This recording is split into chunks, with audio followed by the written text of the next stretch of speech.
আসসালামু আলাইকুম রহমতুল্লাহি ওবারাকাতুহু। সবাইকে সম্পাদকীয় অনুষ্ঠানের পক্ষ থেকে জানাচ্ছি শুভেচ্ছা। সাথে আছি আমি আতিক আজিজ। আজকের সম্পাদকীয়র বিষয় হচ্ছে আইন শৃঙ্খলা রক্ষাকারী বাহিনীকে আরও তৎপর হতে হবে। রাজধানীতে রাত বিরাতে চলাচলে প্রতিনিয়ত বিভিন্ন জায়গায় কেউ না কেউ ছিনতাইয়ের শিকার হচ্ছেন। খোয়াচ্ছেন সঙ্গে থাকা মোবাইল ফোন, স্বর্ণালংকার কিংবা টাকা পয়সা। বাধা দিলেই ছিনতাইকারীর ধারালো অস্ত্রের আঘাতে অনেকে হচ্ছেন আহত, ঘটছে মৃত্যুর ঘটনাও। ছিনতাইয়ের শিকারদের মধ্যে সবচেয়ে বড় অংশই দেশের নানা প্রান্ত থেকে বিভিন্ন যানবাহনে আসা যাত্রী।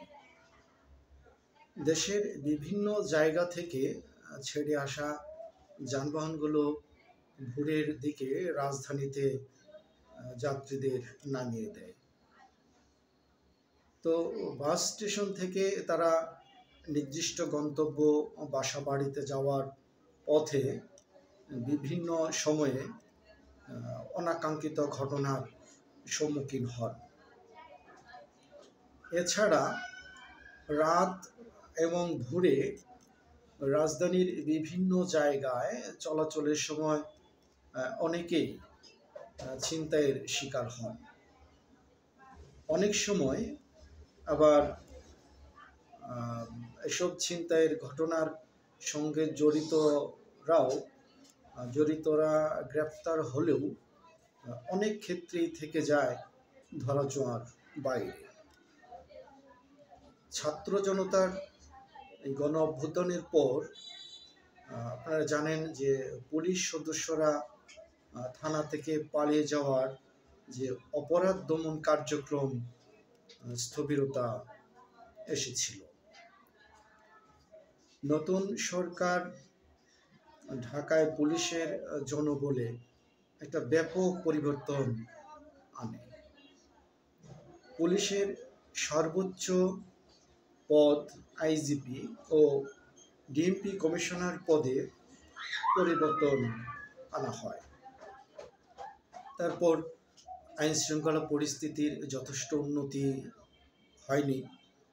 এর ফলে দিনে দুপুরে রাজধানীতে ছিনতাইয়ের শিকার হচ্ছে সাধারণ মানুষ।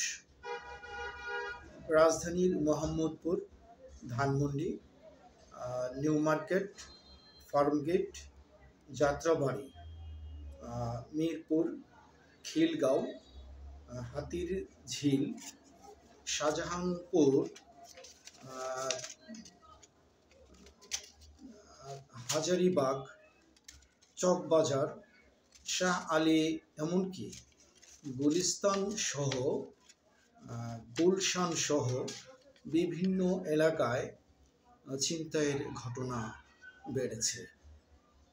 মূলত সন্ধ্যার পরে ছিনতাই বেড়ে যায়।